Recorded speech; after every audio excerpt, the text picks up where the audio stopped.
good evening. I'm Glenn Garcia.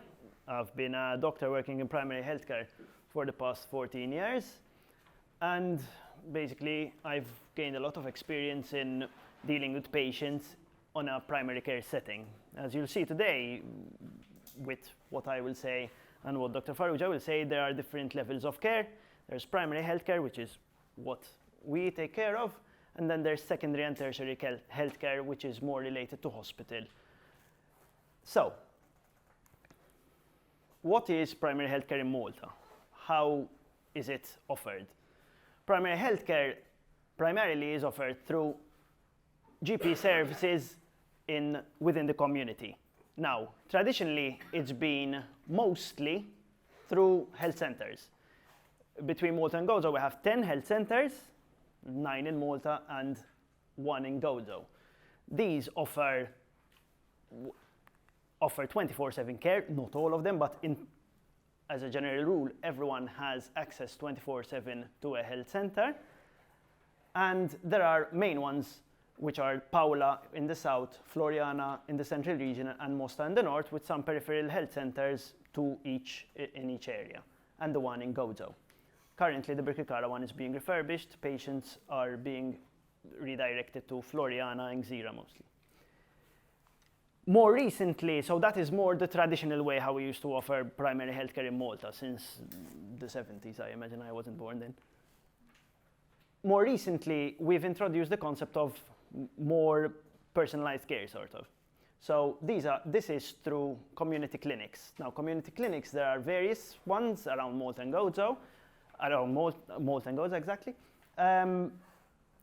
The idea is to be able to set an appointment with a GP, get a good amount of time with that GP, and being able to offer a more holistic approach and giving more time to the patient, and also start improving our continuity of care, which in the health centers is a bit less easy. Finally, even more recently, basically since the beginning of COVID, we've introduced other services, primarily telemedicine. Each of you has a form which describes telemedicine in a bit of an overview of telemedicine and how it is offered in Malta, but I will be talking about it later on. Although I mentioned that we are a primary care offering facility, basically, we also have some secondary care services within the health centers.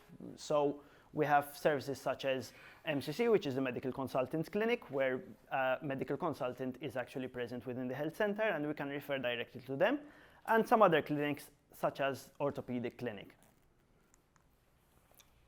As I mentioned, 24/7 telemedicine is offered now since the beginning of COVID, and that we will be speaking about it a bit later on.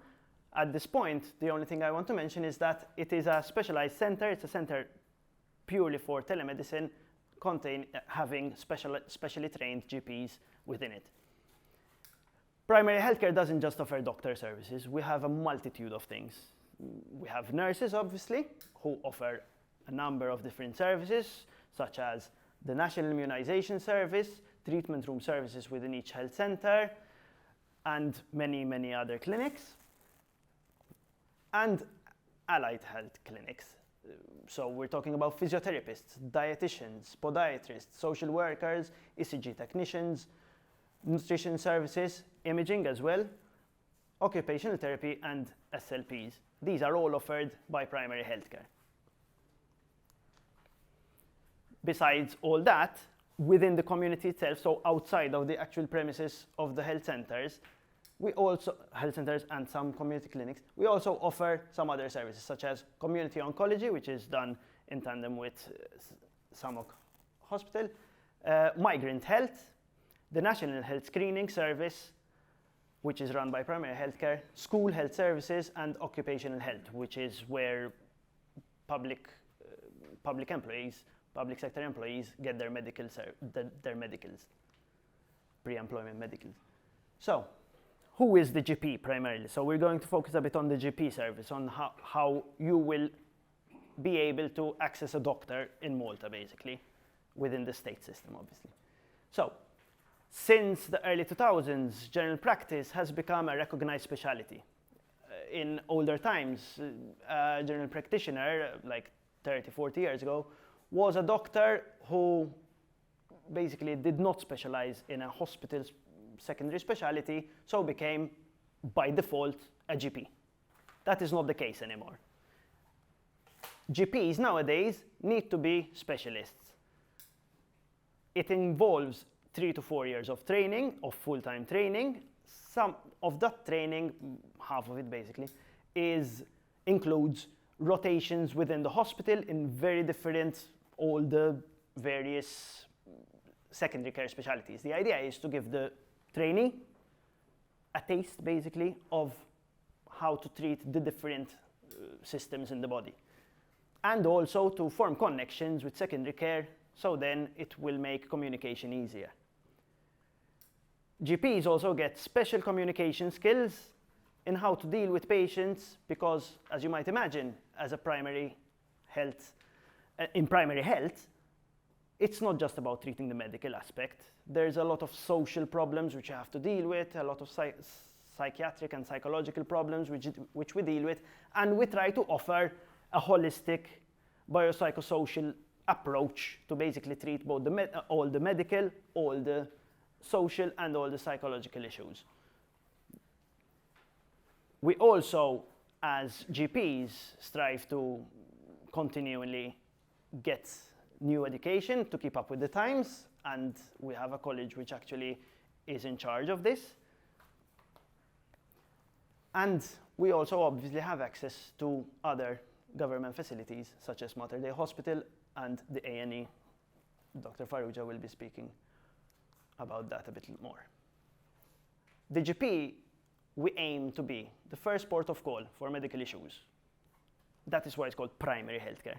And that's why the others are called secondary healthcare.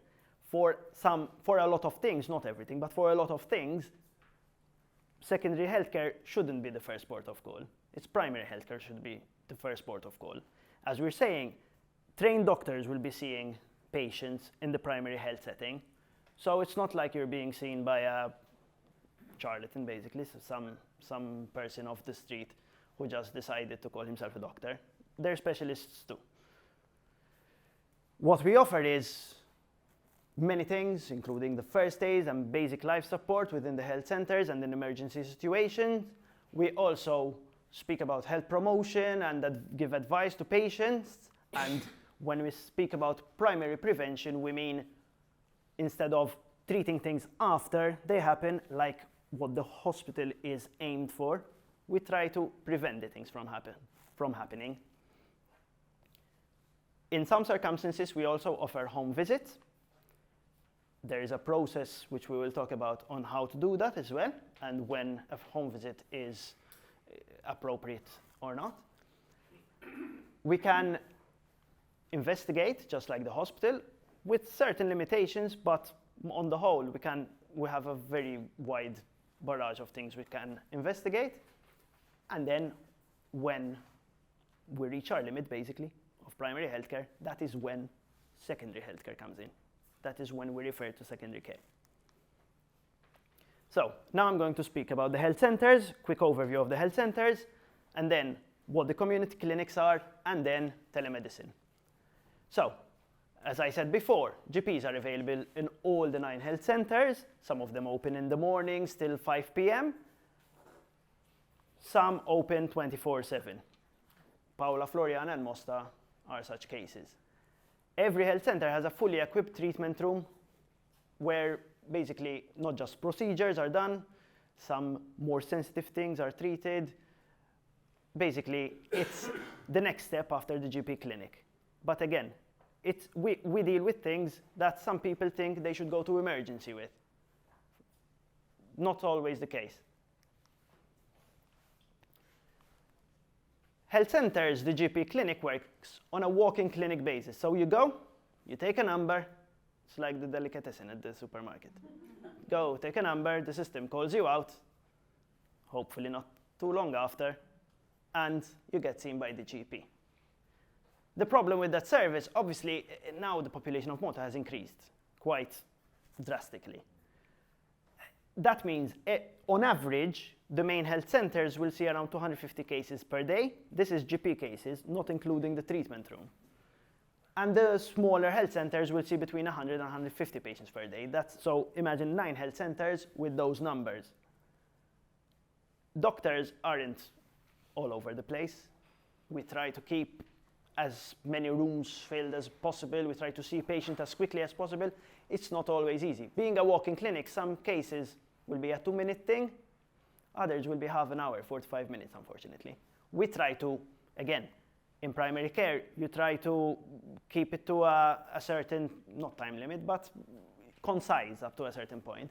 But it's not always possible, obviously. More urgent cases then are seen in the treatment room. The treatment room of every health center will see between 75 and 100 patients per day. And this will be mostly just GP-related cases, because then there are the nursing ones, who will see another few tens, if not hundreds. Home visits are offered in cases of emergencies, in cases where patients are bedbound or have absolutely no way of getting out of the house. Nowadays, they are vetted by telemedicine. Before, in pre-telemedicine, you used to just call the health center, speak to the doctor, and he decides whether to come or not, basically. Now, it's telemedicine is the system is you call telemedicine, you get spoken by a doctor, you try to solve the situation there. If not, then we resort to the house visit. But house visit is not something you take lightly, basically. You can understand that when a doctor has to go out on a house visit, a house visit is the 15-20 minutes that he's going to see you in the house. 20 minutes to get there, 20 minutes to go back. So it's 1 hour for one patient. It's not the most efficient use of time, so it has to be only when needed. Now, this is a newer thing, GP appointment clinics. The idea of GP appointment clinics was, first of all, to improve, as we spoke before, the personal care, sort of, the more intimate care sort of, with your doctor. But also to try to alleviate the number of patients within the health center. So, a lot of people complain because they wait for long times, and rightfully, sometimes. This is a way to avoid that. At the community clinics, we run a GP system through appointment, unlike the health center. So one of them is a walk-in clinic, the other one is an appointment clinic. Over here, you get a set amount of time, 20 minutes, which for a GP consultation is actually a pretty long time. What that means is you can not only discuss your present acute problem, you can also discuss maybe something which has been worrying you for a longer period of time. You can discuss maybe things like smoking cessation on a prolonged scale, sort of, not like a quick thing. Do you smoke? Yes. What do you think about stopping? And that's it. Maybe we can give you more time. The fact that you have an appointment means you don't need to wait so much. And usually, the appointments run well on time. So if you have an appointment at 10:20, you're not going to wait long, and you don't need to go at 9 o'clock. You can go at 10 minutes before, and you'll probably be seen within the 10 minutes to your appointment. That is very good for patients. There are many community clinics. In fact, I didn't get the list here, but there are tens of them all over Malta. GP appointment clinics, as we said, improve the continuity of care. The reason this is because not every doctor does the community clinics. So there's limited, like a small number of doctors who do, say, Birzabuja Clinic, for example. That means that you will get, the chances are that you will probably get the same doctor. That helps. In addition to that, we also have introduced the new electronic patient records, which I will speak briefly about later on, which help with continuity of care as well.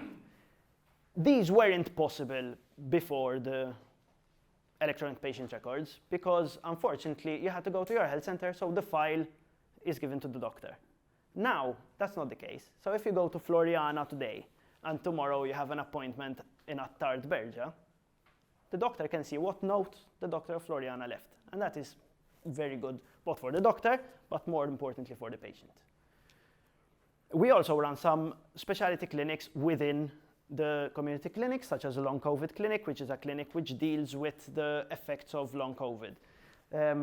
Again, done through appointment. And there are some nursing services given even there by appointment.